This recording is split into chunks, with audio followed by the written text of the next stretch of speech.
மனிதநேய மக்கள் கட்சி மாநில அமைப்பு செயலாளர் வழக்கறிஞர் புழல் ஷேக் முகமது அலி அக்கட்சியிலிருந்து விலகி இந்திய யூனியன் முஸ்லீம் லீக் தேசிய தலைவர் பேராசிரியர் KM காதர் முஹிதீன் தலைமையில் இந்திய யூனியன் முஸ்லீம் லீக்கில் இணைந்தார்.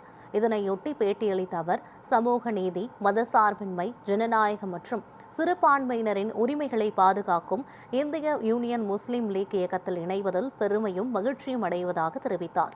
இந்திய யூனியன் முஸ்லீம் லீக் என்பது வெறும் அரசியல் கட்சி மட்டுமல்ல என்று கூறிய ஷேக் முகமது அலி, கல்வி, சமூக முன்னேற்றம், அரசியல் உரிமைகள் மற்றும் மக்களின் குரலாக விளங்கிய கண்ணியமிகு காயிதே மில்லத் உருவாக்கிய மகத்தான இயக்கம் இது என தெரிவித்தார்.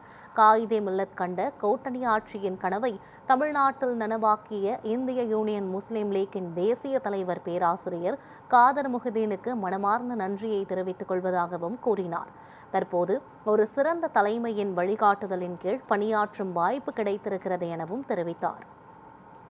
இந்திய யூனியன் முஸ்லீம் லீக் என்பது ஒரு தேசிய கட்சி.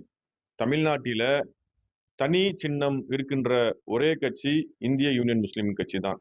நடந்து முடிந்த சட்டமன்ற தேர்தலில் திராவிட கட்சியினுடைய சின்னத்தில் போட்டியிட்ட இஸ்லாமிய கட்சிகள் மத்தியில் தனி சின்னம் தன்மானம் என்ற கொள்கையில ஏணி சின்னத்தில் போட்டியிட்டு வெற்றி பெற்றிருக்கக்கூடிய இந்திய யூனியன் முஸ்லீம் லீக்குக்கு தமிழ்நாட்டில் இருக்கக்கூடிய ஒட்டுமொத்த இஸ்லாமிய சமூகமும் பாராட்டி வருகின்றது. அது மட்டுமல்ல, இந்திய யூனியன் முஸ்லீம் லீக்கையும் உடைய வரலாறு என்பது 1967 திமுக முதலாக தமிழ்நாட்டிலே ஆட்சி அமைச்சதும், அறிஞர் அண்ணா அவர்கள் தமிழ்நாட்டுடைய முதல்வரானதும், கண்ணியமிகு காயிதே மில்லத் தலைமையில் இருந்த IUML தான் காரணம்.